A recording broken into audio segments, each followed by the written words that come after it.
This meeting is being recorded. All right. Hey, good morning.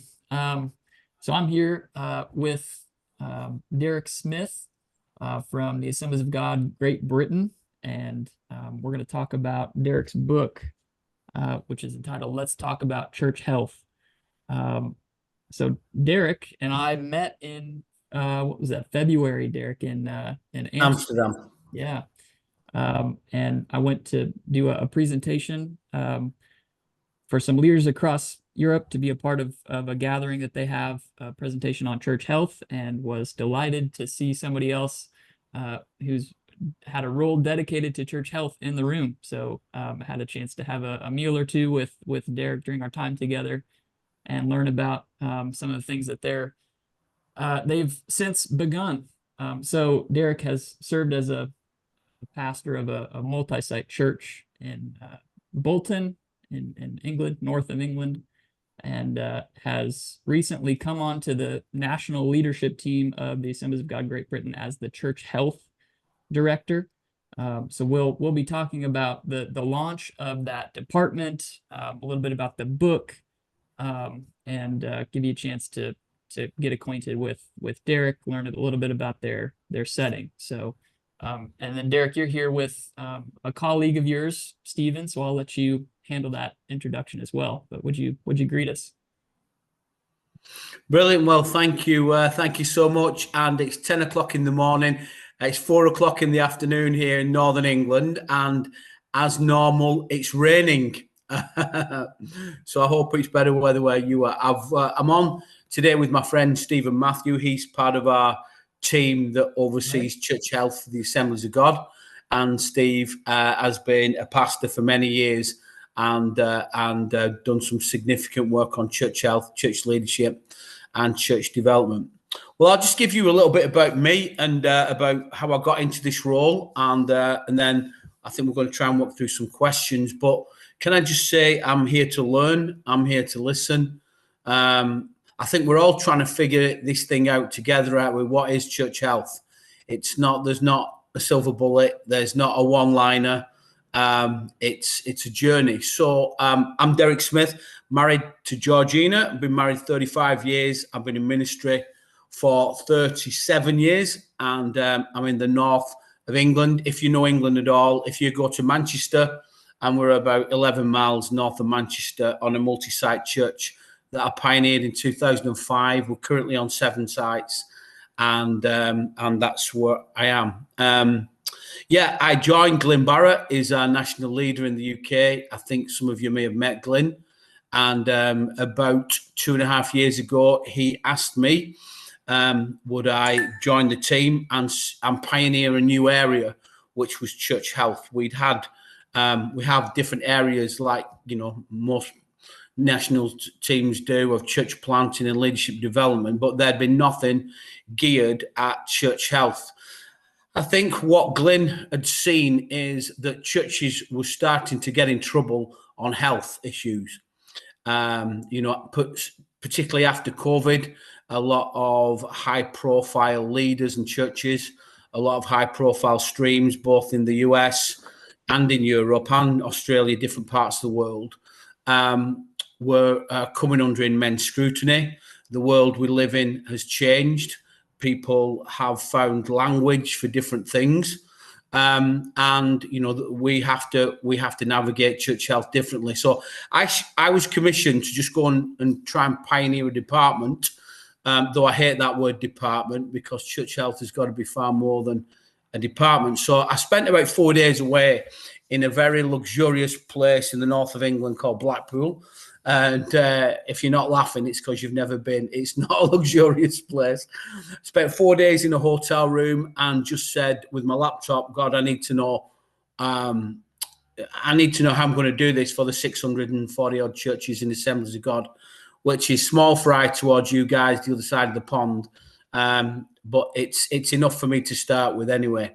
So I started to just make loads of notes of 35, 37 years in ministry, of what I've learned, what I've seen, the good, the bad, the ugly, where I feel we are as a nation post-COVID, where we are increasingly a secular nation, and it's increasingly a secular nation. We've just had we've just had what you're going to have in November. We've just had a general election where the Labour Party have got a vast majority. The Labour Party will be the equivalent of the Democrats in the US. And they have just come to power with a massive majority in the UK. And what was interesting watching the swearing, because when a new party is sworn in, the cabinet get an option to put their hand on the Bible and swear allegiance to the crown and the country and to God, to do their best. And over half the cabinet, this is unheard of in English history. This is 1,000 years of history, that over half the cabinet refused to swear on the Bible and took secular commitments. So we're living in a secular society. Europe is far secular than the US. And so that's where we kind of started. So I wrote this book that I am not trying to sell, and I've just sent Austin 22 copies to distribute as he feels fit. It cost me about $3,000 in the postage.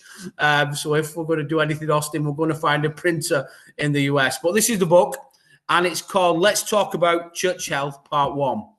And basically, for us in the Assemblies of God in the UK, it's the start of a conversation. It's not the final word. It's not the theological exegesis of everything to do with church health. It's a conversation starter to start where individual churches are. So what we decided to do, I decided to do something called the Healthy Church Network, which is what Assemblies of God Church Health is now called, the Healthy Church Network, which is started by the book. The book is 10 chapters, and every chapter is self-contained. At the end of every chapter, there's a QR code that you scan on, and then there's 3 sets of questions. There's a set of questions for the senior leader to ask about their church. There's a set of questions for the senior leader to ask along with their team. And then there's a set of questions to ask maybe in a wider context of maybe department heads or wider area of leadership. So it's basically a tool to help the healthy church conversation get into the local church. When I've looked at lots of materials around the world of what organizations are doing for church health, I see a lot of them are, there's some brilliant stuff that is happening around the world. Me and Steve have just read your Acts 2 stuff, and that's brilliant, well produced, excellent, well done, brilliant. But on a broad spectrum, a lot of church health is church revitalization or church planting, which is okay, but you can be, big churches need health. And it's not just small churches that are unhealthy. So we have seen church health as slightly different than just church revitalization.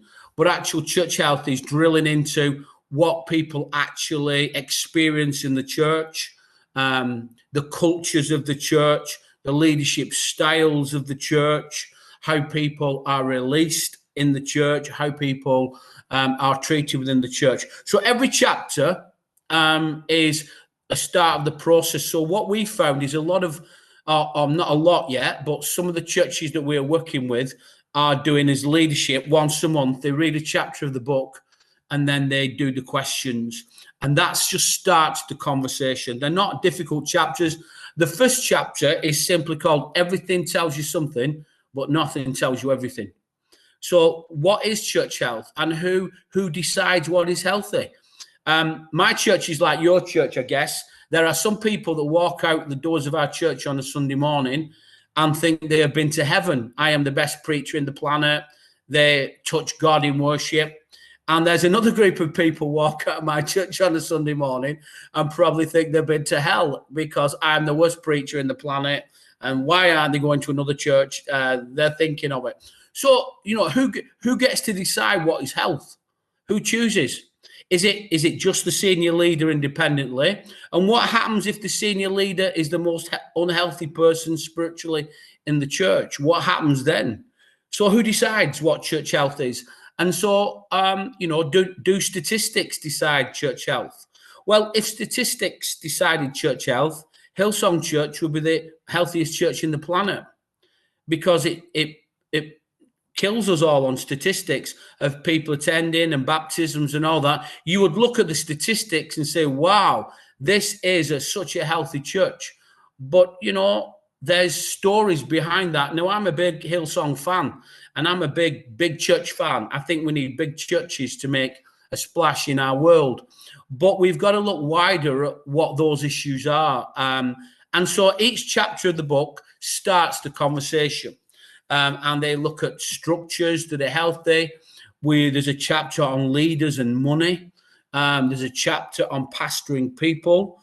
There's chapters on managing church. There's chapters on pastoral care and things. So it's kind of the first thing to get the conversation moving in church health. And I've sent Austin some free books, so hopefully he'll distribute them, and you can have a look. And then what we've done is we have a subscription section to the Healthy Church Network, where it's £25 a month. People can sign up with us, which is, I think £25 will be about, in your language, it'd be about 30 bucks. I think you can say bucks, don't you? $30. And for that, what we've said is, if you read the book and feel like you want to do a piece of work really on church health, then you can sign up with us, and we will work with you over the next year or 2 years, however long you want to do this, on starting to unpack those areas of health and really embed them in the church. One of our taglines for Healthy Church Network, which is really important to us, this is embraced, not imposed. We have no authority in Assemblies of God in the UK to impose any of this. So it's all down the individual church to embrace it and say, we want to do this piece of work. So if you sign up for the registration part with us, then we get you to fill a questionnaire to tell us about, you know, the context of your church, whether you're rural, urban, large, small, how you run, whether you're more autocratic, democratic, to give us a picture of the church. Then we try and link you up with another church in the UK that has a similar demographic but would be different.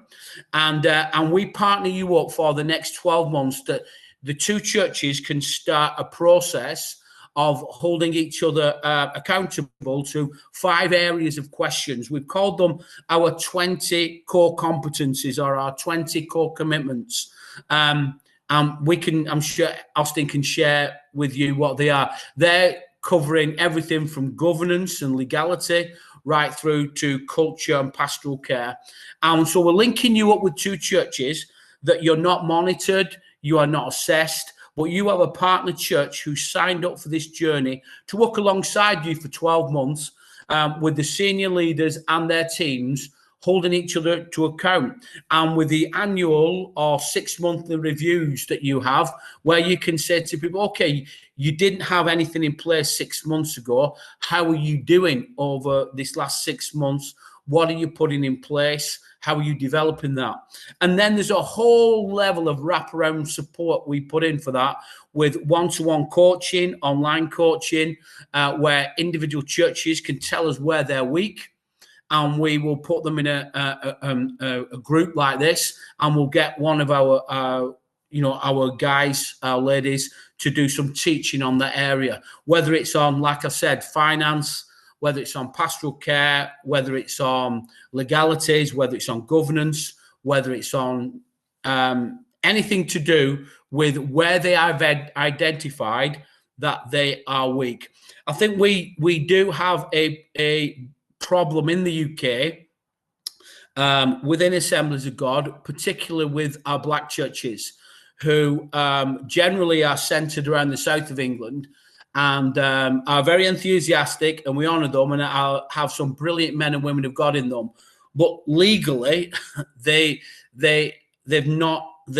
really way behind where they need to be. And England has some, I think, the most stringent legal requirements of charities in the world, where if you're a charity, you as a pastor can go to prison for not filling in the right forms if you have an investigation.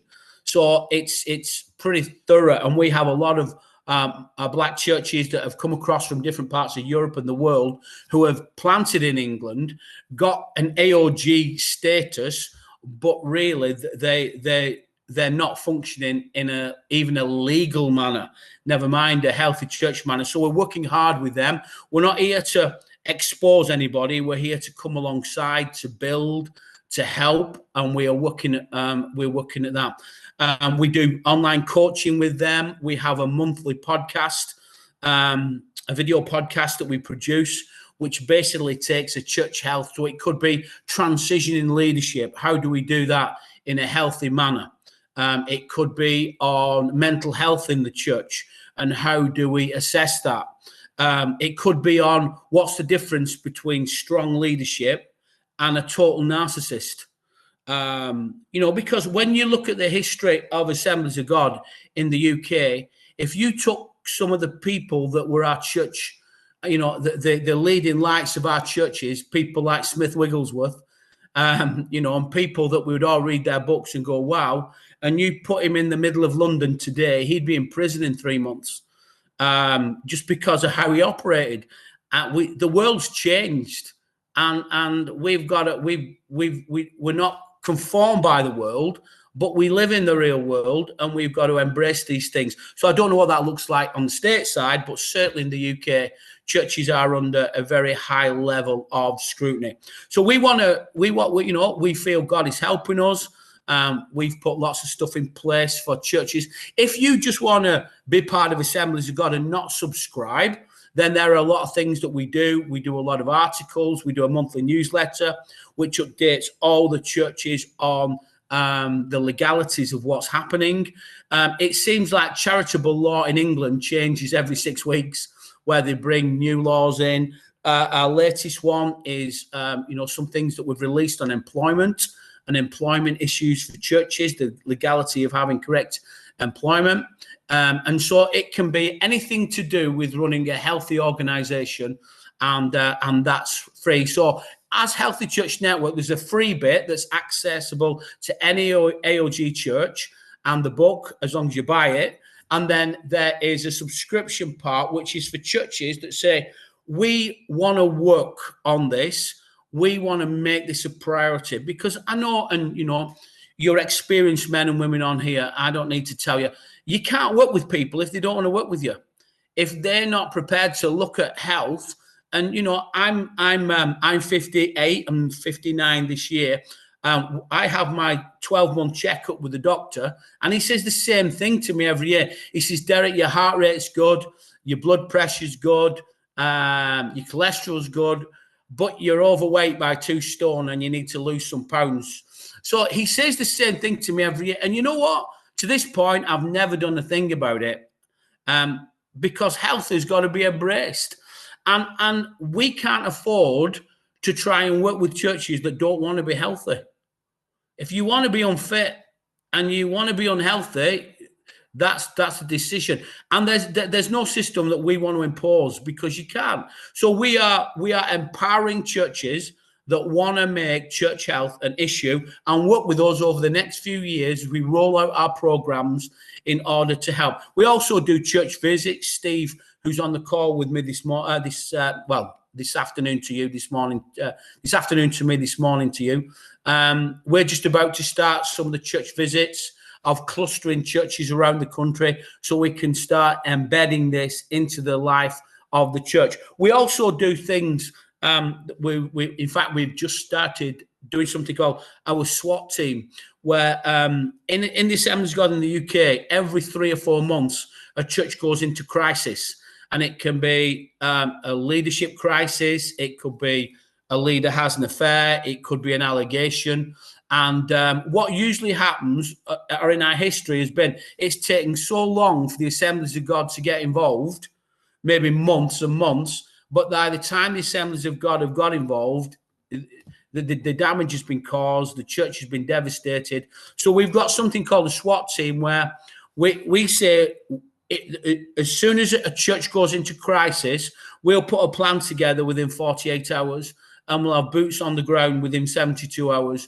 So in order to help churches come alongside leaders, make sure that the decisions the church makes in those first weeks of going into crisis are not even more devastating than the crisis. So we've called it our SWAT team. We're just about to do our first response to a church that has gone into a crisis, and we're not replacing the eldership. We're there to be advisory, and I've got about 15 to 20 people nationally who are gifted in pastoral care, senior season leadership, finance, child protection, mental health, and they have all signed up to say, yeah, we will be part of the team that gets involved in crisis intervention in church. Let me give you an illustration of what that would be, because I don't know how relevant this would be in the States, because your geographic scale is a lot bigger, and also you've thousands more churches than we have. But there was a church that somebody ran that they were trying to help somebody who was on the sex offenders register who'd just come out of prison. They were basically, they'd been jailed for paedophilia. They'd come out of prison, and the church tried to help them, kept them away from children, kept them away from youth, but got them involved in building, and cleaning the church and tidying up outside, just to help them with the full knowledge of social services in the area. But the local media found out that this guy was being helped, and they published in the local paper, they called it the Pedo Church. And the church went from 200 to closed in 7 weeks. And that church no longer exists today. The pastor didn't do anything wrong. He was just trying to help people out of his love for God and everything. But what they did when it went into crisis, they had nobody to turn to. So they tried to deal with the media on their own without any help. And, as you know, the media are ravenous dogs, they are in this country anyway, and tore the church apart, and it closed within 7 weeks. And so we're setting up a SWAT team to get in there early, to help churches. We want to get in, help them put a plan in place, not take any responsibility, and then get out, as then the area and the region then can help them move forward. So there's lots of other initiatives that we're doing. Listen, this is just us early starting. I've been doing this a year now. Steve's been doing this 5 or 6 months with us now. We're a young team. We're coming together to try and make a difference. The book's been the first kind of attempt. I've called it "Let's Talk About Church Health Part 1" to make me write a Part 2, but also so that people know that the conversation about church health is never done. It's never done. It's a constant. And church health in 10 years from now will look very different than church health looks now.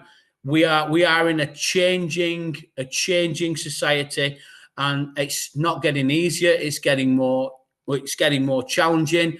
And I was in America just recently, and I saw your first presidential debate between Donald and Joe Biden before Joe pulled out the race. And having looked at that, you're in as much of a mess as we are. And so we're living in troubled times. But God is good. We're up for the fight. We are part of. We want to learn. Me and Steve want to listen. We want to know what you're doing. Austin has kindly sent me through all the Acts 2 stuff, and we're plowing through all that now, thinking, "Oh, that bit's brilliant. Yeah, we could steal that, put an English accent on it, and claim we did it." We'll give you credit once anyway. And so, listen, we're just here to learn. We're here to listen. And I've ranted enough. Steve, before I hand back to Austin, is there anything that's blatant that you'd just like to add as part of the team? Thanks, Derek. No, I think you've given the right impression, which is that this is very new. It's very raw. I found it. I came off local church pastoring about 10 years ago, and I've been traveling a lot in the UK and Europe. So I've got a reasonable handle on the state of the church. And to actually say whether it's healthy or unhealthy is always a big question mark, because it's who decides, etc., outside of the biblical guiding principles, which we can all, treat well theologically, but applying those into the diverse contexts that we find ourselves doing church in these days. And we're actually getting to the conclusion where I'm not sure we can prescribe a definition of church health to churches. I think churches have got themselves to define what they believe is a healthy church for them in their context. that honors the biblical guiding principles and takes into account the sort of the context they're in, because it's so diverse over here. And I've been quite shocked at how, even just among the 600 AOG churches that we're trying to help, the range of churches in there is bonkers. It's just from the sort of wild extreme of Pentecostalism to very conservative Pentecostals to, you know, churches of hundreds, to a vast majority of our churches would be sort of probably between 80 and 100 in terms of size.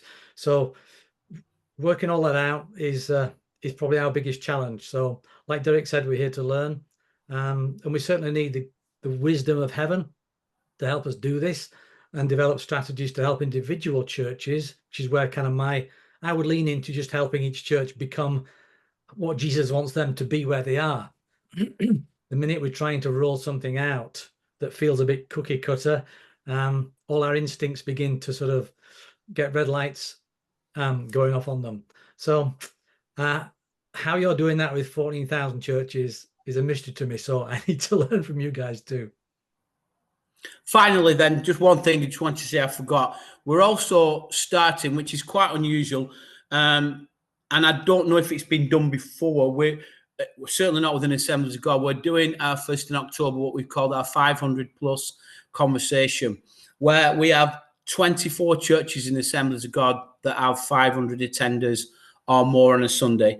And for the first time ever, we're pulling them all together for a couple of days to look at the unique challenges of churches as they grow and as they move forward, because many of the pastors in the UK get into ministry because they want to pastor people, and then as church grows, they become leaders of organizations and budgets and facilities, and they've got to be experts on employment. And so we're going to look at how we help them and work with them moving forward, because we also want AOG to be a place where big churches can thrive, and we need more larger churches in the UK, particularly in the big cities, just in order to have more impact.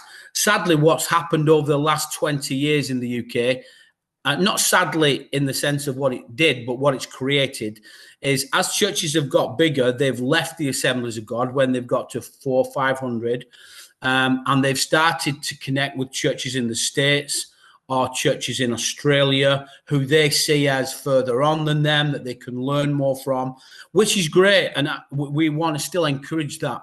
But I think the negative of that is that we have far more requirements on charities than you do, and some of the things that would be acceptable in an American church, you would get major problems for here, particularly around expenditure and things, and also with Australia. So we're trying to create a healthy model of larger churches in the UK, because our goal is we want churches to grow, and we want churches of thousands, of tens of thousands, which, there are no churches of tens of thousands in the UK. But we want AOG to be a place where larger churches can find an accountable home and thrive. So that's me done for now. I've loads of other stuff, but I want to just listen to you guys for a bit. Thanks, Austin. Yeah, thanks, Derek. Thanks for unpacking that. So just to give a little context, I don't know if this may have been mentioned earlier, but you launched this initiative in May. So this is really just a few months old in terms of its launch to the AOG Great Britain. You've obviously been working on it for a bit longer, about a year. But you've outlined here, I mean, this is a fairly thick book, and this is part one. And what I appreciate about this is that it is quite wide ranging, but even that can't be covered in a 300-page book. What are some of your hopes, and others might have follow-up questions here, but what would a part two look like in your mind? Asking you to think forward, having just released part one, but what are kind of your hopes or some things that you maybe heard from Glenn about the direction that this church health effort might go? I'll let Steve answer into this. I I think for me, the two things I would say, because part two will be dependent on where we go the next couple of years, I think, and what are the challenges. I think the two are, two of the major challenges we have in the UK that I'm kind of thinking about working on is there is a reaction to the autocratic leadership. There is a reaction to the one man or one woman leads the organization. You know, they're kind of the figurehead. They're on everything. There is a real reaction to that.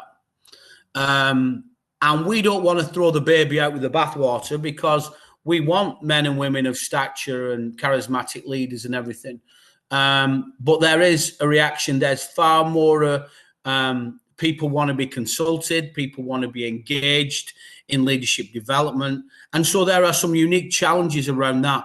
Classic Pentecostalism in this country, Austin, has been the man, which is, you know, the man who's all the skills. He's apostle, prophet, caretaker, everything in one, and he does everything. And that just doesn't work anymore. Well, it's never worked really. But it just doesn't work anymore. There's certainly a reaction to that. And also that autocratic style of leadership, which is God's told me and you're going to do as you're told. People have found language for some of the more excessive abuses of that. Like 20 years ago, we didn't know what a narcissist was. We didn't know what gaslighting was.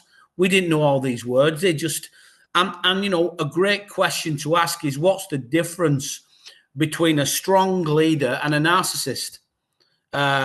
Because they are incredible challenges, and we've got to. I think the challenge will be skillful leadership and the ability to not dull down our ability to lead, and the mandate that God's put on a man or woman to lead, but also how we do that and how we take people with us, and our language and how we journey with us has got to be a lot more inclusive, and has got to be a lot more we rather than me. Because the UK reacts to that. It always has done. It always has done. And so that's a big one. I think, and also, you know, the whole thing of, you know, pastoring people and what we can say now. In the UK, there's a bit of a debate now whether if you preach that marriage is a man and a woman in a covenant forever, you know, is that hate speech? Is that classed as a hate crime? Because, you know, the LGBT voice in the UK is massive and is very vocal. And, you know, I had a conversation with a senior police officer in the UK only a few months ago who was a committed Christian, and said to me, he is coming under pressure now that what he feels is some biblical preaching does journey towards what they would class as hate speech, which we would call orthodox, conservative Christian preaching. So I think there's some challenges over the leader and our communication over the next few years. I think those are the two key things that I'm thinking about, of trying to help leaders navigate that, because you know, I could give you story after story in the UK at the moment of leaders that have said something that seems like so simple, and it's cost them after 20, 30 years of being in the pulpit, it's cost them. And we would think, well, it's just biblical preaching, but there's such a reaction to it. So I'm really thinking that Church Health Part 2 will be something on supporting leaders, helping navigate their language, helping navigate their leadership without the excesses of maybe the past. What about you, Steve? What would you notice in the UK? I think more than ever, we're aware that we're dealing with a post-Christian culture here. Some of us are old enough to remember the good old days when Christian values were taught in schools and homes and so on. People did know at least which way up to hold the Bible and the sort of common Bible stories. It's just scary how biblically illiterate most people are now. So even the sort of generations that are emerging in church are thoroughly secular in their worldview, because that's what the educational system does to them. You have Christian universities in the States, you've got a Christian schooling system, you've got the opportunity to do homeschooling, so you can protect your Christian values in much more holistic, balanced ways than we've been able to do over here. So I do think the big tests down the line are going to be how far churches and believers are willing to stand for those principles in the face of that increasingly secularized culture. Having said all that, I think human nature hasn't changed one little bit, and that people are as lost as ever, need Jesus more than ever, and they need good, healthy, balanced biblical community more than ever. It's just that it cannot at its front end have this strong kind of religious branding, which links it to some of the now tarnished reputations that litter the last sort of 50 years behind us over here. It's got to be fresh. It's got to be generationally appropriate. So when I talk to my grandkids and my kids, who are millennials and Z-Gens, I'm shocked at just how differently they even see the world and perceive the world to what I do. And I think if we can help churches stay in touch with those realities, keep orthodox truth right at the heart of what we believe, and find a way to keep being vibrant church that truly pushes back the powers of darkness and brings in the kingdom, that's what it's going to be all about. So I think it's all in those tricky areas that we've maybe for too long stepped back from, not being willing to talk about. A lot of church leaders in the UK have not been willing to talk about the LGBT stuff, about some of the financial excesses, about some of the, we would say, illegal ways they've been actually running and doing church for many years. It's been glossed over and spiritualized, and now it's hitting the fan, and people are being called to account. So those are kind of the challenges we've got.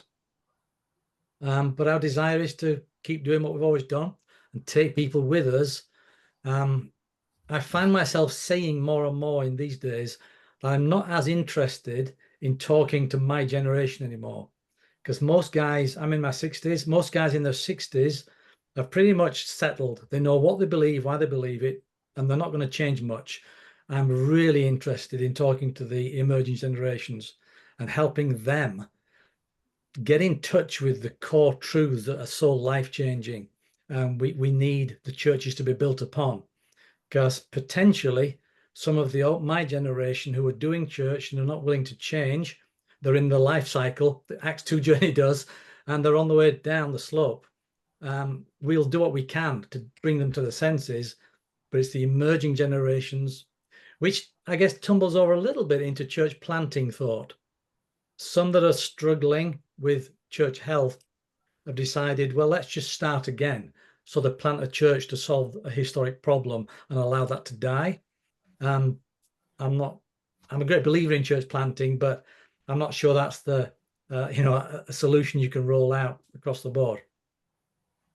So the challenges are great, but God's greater, and we'll get his wisdom when we'll do something good before we meet him.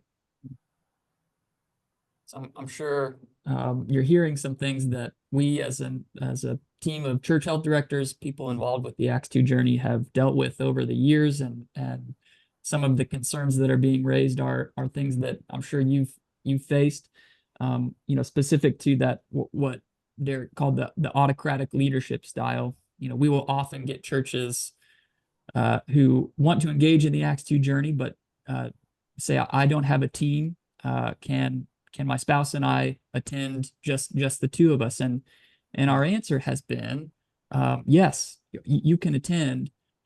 There are things that you'll pick up that will be helpful to you, beneficial to your leadership, but you cannot expect change to be implemented without that team around you. So that kind of speaks to what you're talking about, Derek. Unless there is a committed team around that pastor to lift up his or her arms, to embrace that change on a congregation-wide scale. We're just coming to another event to learn some things that might be beneficial to us, but it's not going to change the culture of the church. If you've got a question and want to unmute, I'd love to just open it up here. I see some of our facilitators here on the call, but if you've got a question for Derek, as you're maybe formulating a question, I think one of the things that I've heard in conversation with Derek, and you're probably picking it up here too, is the focus on some administrative things within the church, legal issues, things that we don't necessarily touch on in the Acts 2 journey, but things that churches do need to have straight in order to be healthy churches. And I was looking through the resource guide that accompanies the book, full of great conversation starters for pastors and teams. But after the chapter 1 conversation starters, the first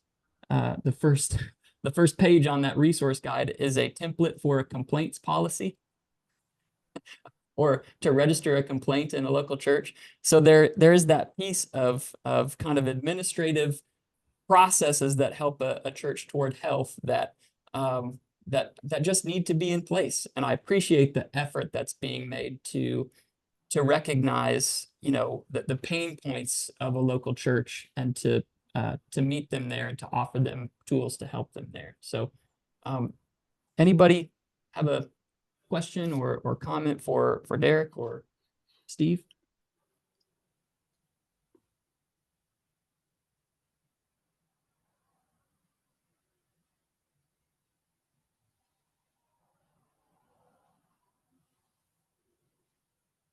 Can I ask a question in the other direction, Austin?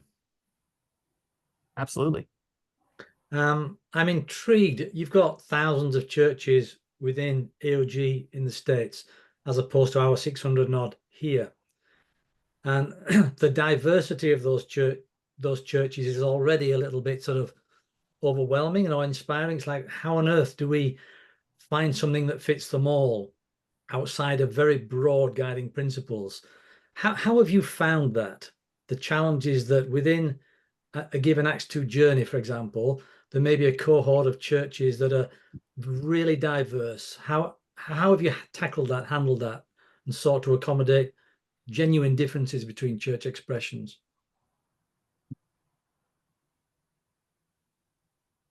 Alton, I'll let you kind of provide an answer if you've got one. I think one of the strengths of the Acts 2 journey process is that we start with scripture. So the hope is that every church, looking at the biblical functions of how a church should operate, can find themselves there. Every church is doing evangelism, fellowship, discipleship, ministry, and worship. It's just a matter of how well they're doing them. If they're not doing them, that they're the Kiwanis Club or whatever. That it's not a church. If you're a church, you're doing those things. It's just a matter of how well are those functions aligned, and can we take each one to the next level? So that kind of biblical basis and grounding helps, I think, churches from diverse contexts find a kind of common starting point on this journey toward health. So that's maybe how I'd answer that question. There's some practical things we do. Larger churches will have larger teams, so they're hearing more voices. Smaller churches tend to have smaller teams. So even in the way that we arrange a room, we will seat the larger churches toward the back and seat the smaller churches toward the front, so they don't feel isolated or left out. But it's that kind of diversity of voices within the team that really does generate some new conversations. A lot of these churches, especially the smaller ones, have not gotten together with their pastor and talked about a strategy for the church beyond what's happening next Sunday.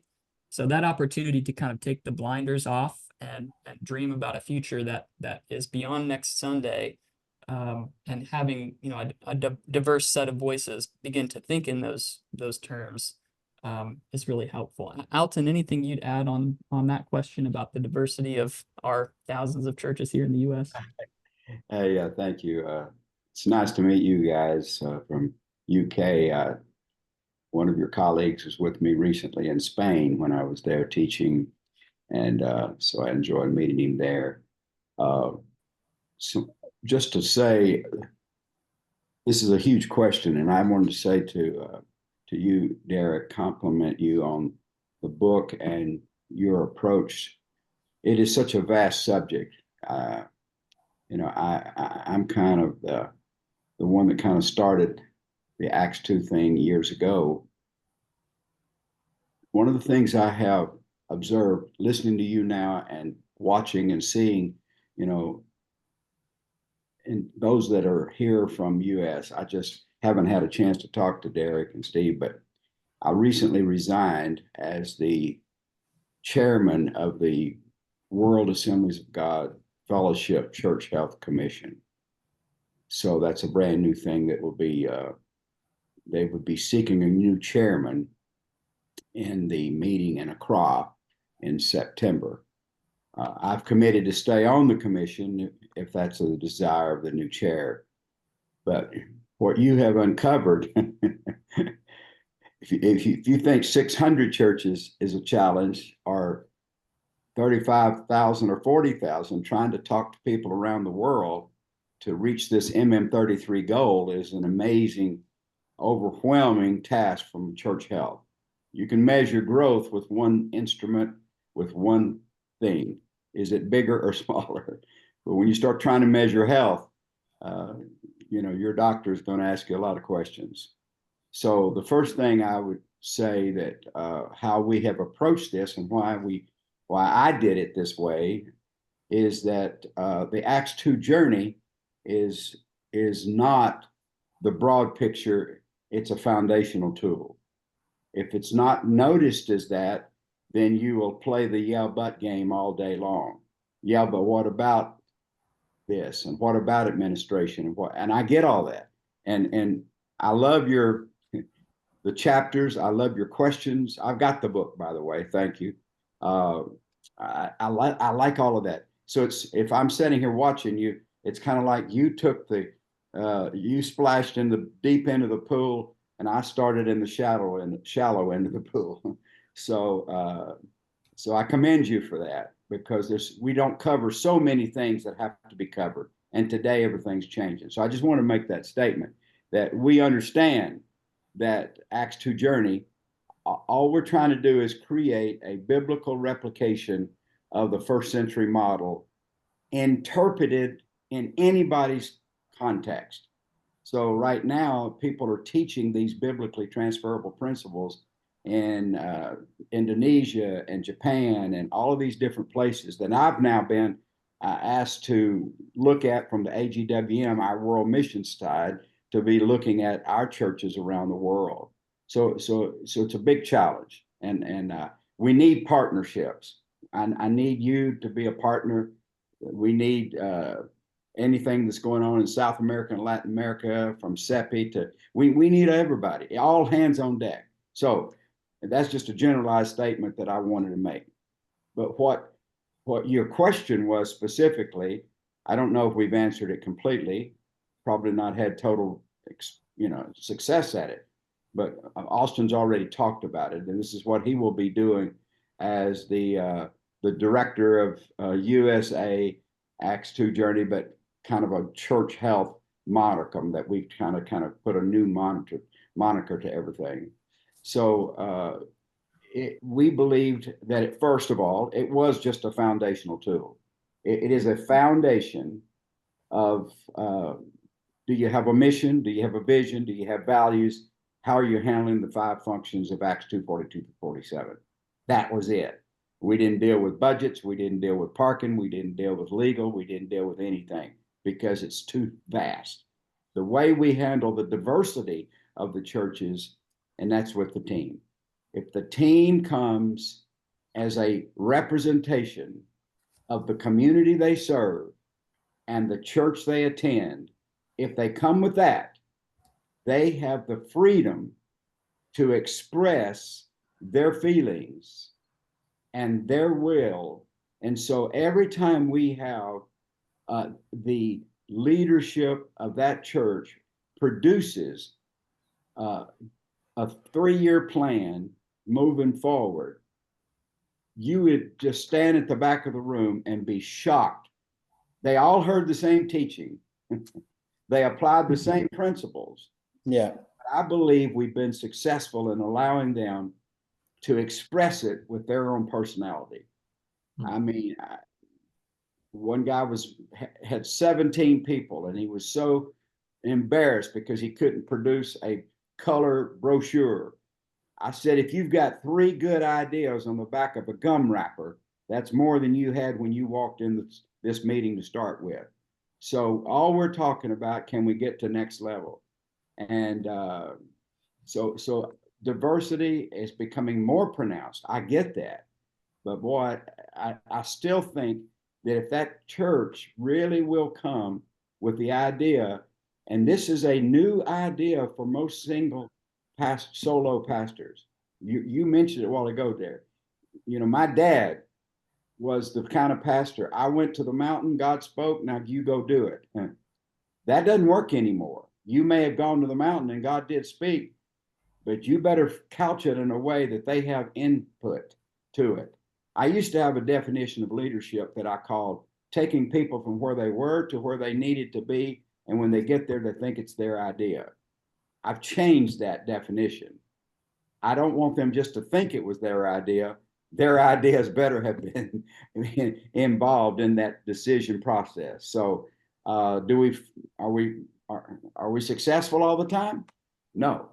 But our stats tell us that 40% of churches that go through this show spiritual health, and most of them numeric growth at the end of that journey. So, but we're talking, Austin and I and another gentleman this week had a 3-hour conversation sitting at a restaurant on how do we create and how does he create for the United States a broader menu of activities, thoughts, suggestions, questions, and you've already given us a lot to think about and help us on that journey that I will translate into global things that I'm talking to around the world. So I am so pleased to be able to meet you, and I hope that we can have more interaction. I just got a call. I was with the Church of God, Cleveland, Tennessee. That's another 6,000 churches, 6 million people actually, and they're saying, can we get at the table? Can we get it? We got to do this because we can plant churches. If we're going to reach 1 million churches by 2033, we got to stop closing more churches than we're opening. And I don't know about the UK, but our stats have shown us that we're closing still more than we're opening. That was not the answer to your question, and it was a long ramble, so I'm sorry. Austin, can I just jump in and say hi to Alton?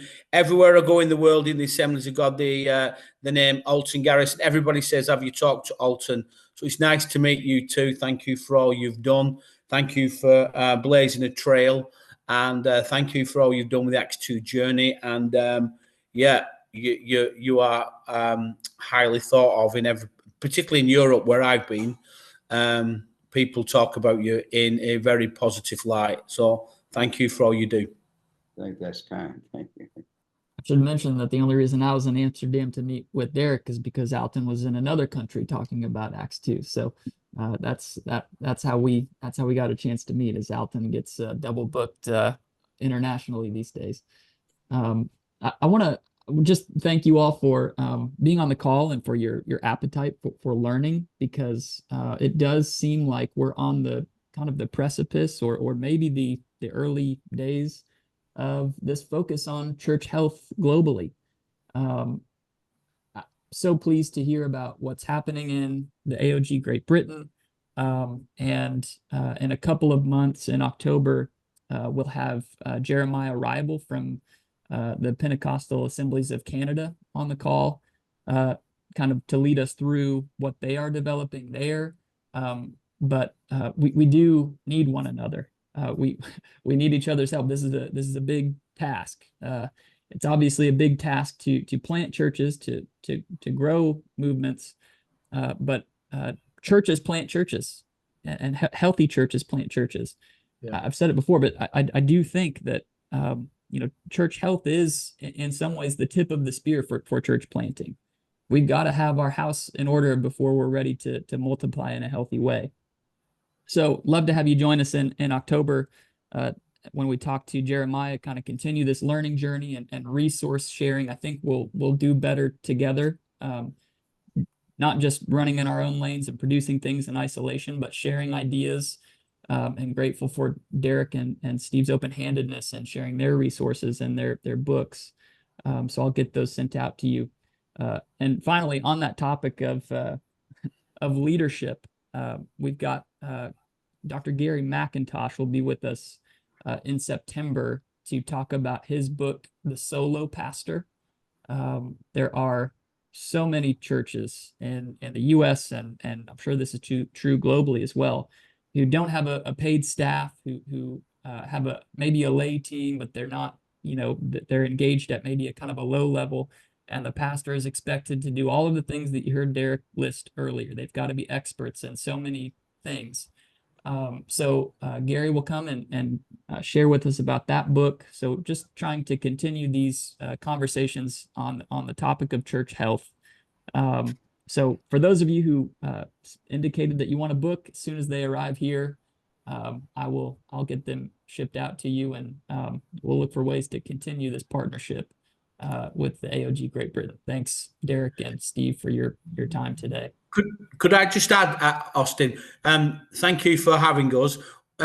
When you get a copy of the book and read it, if you've got any suggestions or any feedback, will you please take time to email me, or email all the emails addresses are in the book, just so that we can, in the UK, we can sharpen up.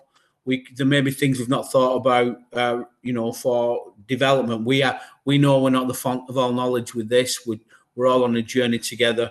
So thank you for having me and Steve on. We'll look forward to jumping on next time if we can, and getting this conversation, keeping moving forward. Thanks, guys. Thanks, everybody. Have a great Wednesday.